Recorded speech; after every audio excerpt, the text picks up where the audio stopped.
Good afternoon, everyone, and thanks for tuning in to Kallipolis Radio.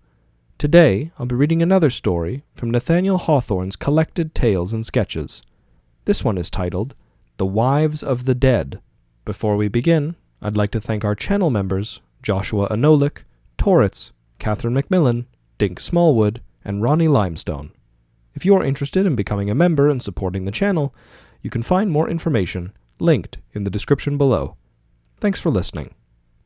The following story, the simple and domestic incidents of which may be deemed scarcely worth relating, after such a lapse of time, awakened some degree of interest 100 years ago in a principal seaport of the Bay Province. The rainy twilight of an autumn day, a parlor on the second floor of a small house, plainly furnished, as beseemed the middling circumstances of its inhabitants, yet decorated with little curiosities from beyond the sea, and a few delicate specimens of Indian manufacture. These are the only particulars to be premised in regard to scene and season. Two young and comely women sat together by the fireside, nursing their mutual and peculiar sorrows. They were the recent brides of two brothers, a sailor and a landsman, and 2 successive days had brought tidings of the death of each, by the chances of Canadian warfare in the tempestuous Atlantic. The universal sympathy excited by this bereavement drew numerous condoling guests to the habitation of the widowed sisters. Several, among whom was the minister, had remained till the verge of evening, when, one by one, whispering many comfortable passages of Scripture, that were answered by more abundant tears, they took their leave, and departed to their own happier homes. The mourners, though not insensible to the kindness of their friends, had yearned to be left alone. United as they had been by the relationship of the living, and now more closely so by that of the dead, each felt as if whatever consolation her grief admitted were to be found in the bosom of the other. They joined their hearts and wept together silently. But after an hour of such indulgence, one of the sisters, all of whose emotions were influenced by her mild, quiet, yet not feeble character, began to recollect the precepts of resignation and endurance which piety had taught her, when she did not think to need them. Her misfortune, besides, as earliest known, should earliest cease to interfere with her regular course of duties. Accordingly, having placed the table before the fire and arranged a frugal meal, she took the hand of her companion. "Come, dearest sister, you have not eaten a morsel today," she said. "Arise, I pray you, and let us ask a blessing on that which is provided for us." Her sister-in-law was of a lively and irritable temperament, and the first pangs of sorrow had been expressed by shrieks and passionate lamentation. She now shrunk from Mary's words like a wounded sufferer from a hand that revives the throb. "There is no blessing left for me, neither will I ask it," cried Margaret, with a fresh burst of tears. "Would it were his will that I might never taste food the more." Yet she trembled at these rebellious expressions almost as soon as they were uttered, and, by degrees, Mary succeeded in bringing her sister's mind nearer to the situation of her own. Time went on, and their usual hour of repose arrived. The brothers and their brides, entering the married state with no more than the slender means which then sanctioned such a step, had confederated themselves in one household, with equal rights to the parlor, and claiming exclusive privileges in 2 sleeping rooms contiguous to it. Thither the widowed ones retired, after heaping ashes upon the dying embers of their fire, and placing a lighted lamp upon the hearth. The doors of both chambers were left open, so that a part of the interior of each, and the beds, with their unclosed curtains, were reciprocally visible. Sleep did not steal upon the sisters at one and the same time. Mary experienced the effect often consequent upon grief quietly borne, and soon sunk into temporary forgetfulness, while Margaret became more disturbed and feverish in proportion as the night advanced, with its deepest and stillest hours. She lay listening to the drops of rain that came down in monotonous succession, unswayed by a breath of wind, and a nervous impulse continually caused her to lift her head from the pillow, and gaze into Mary's chamber in the intermediate apartment. The cold light of the lamp threw the shadows of the furniture up against the wall, stamping them immovably there, except when they were shaken by a sudden flicker of the flame. 2 vacant armchairs were in their old positions on opposite sides of the hearth, where the brothers had been wont to sit in young and laughing dignity as heads of families. 2 humbler seats were near them, the true thrones of that little empire, where Mary and herself had exercised in love a power that love had won. The cheerful radiance of the fire had shone upon the happy circle, and the dead glimmer of the lamp might have befitted their reunion now. While Margaret groaned in bitterness, she heard a knock at the street door. How would my heart have leapt at that sound but yesterday, thought she, remembering the anxiety with which she had long awaited tidings from her husband. I care not for it now. Let them be gone, for I will not arise. But even while a sort of childish fretfulness made her thus resolve, she was breathing hurriedly, and straining her ears to catch a repetition of the summons. It is difficult to be convinced of the death of one whom we have deemed another self.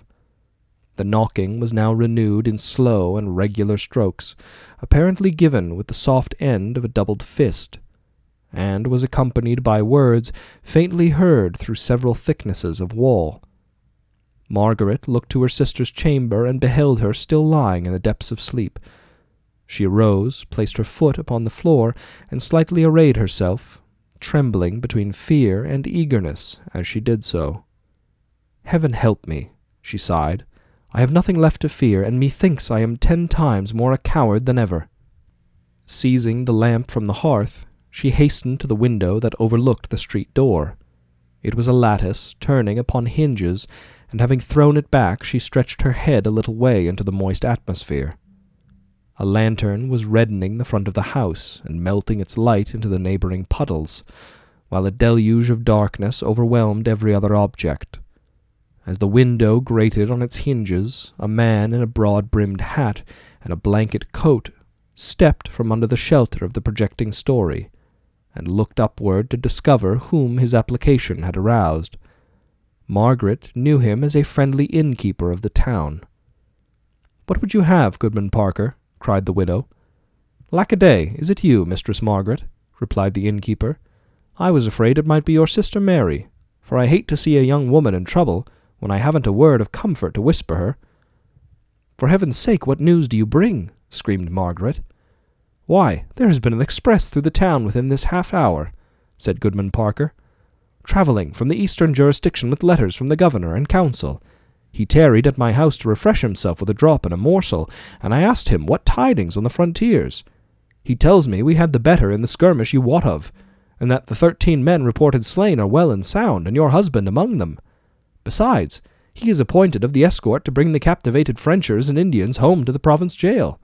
I judged you wouldn't mind being broke of your rest, and so I stepped over to tell you. Good night." So saying, the honest man departed, and his lantern gleamed along the streets, bringing to view indistinct shapes of things and the fragments of a world, like order glimmering through chaos, or memory roaming over the past. But Margaret stayed not to watch these picturesque effects. Joy flashed into her heart and lighted it up at once, and breathless and with winged steps she flew to the bedside of her sister. She paused, however, at the door of the chamber while a thought of pain broke in upon her. "Poor Mary," she said to herself. "Shall I waken her, to feel her sorrow sharpened by my happiness? No, I will keep it within my own bosom till the morrow." She approached the bed to discover if Mary's sleep were peaceful. Her face was turned partly inward to the pillow, and had been hidden there to weep, but a look of motionless contentment was now visible upon it, as if her heart, like a deep lake, had grown calm, because its dead had sunk down so far within. Happy is it, and strange, that the lighter sorrows are those from which dreams are chiefly fabricated.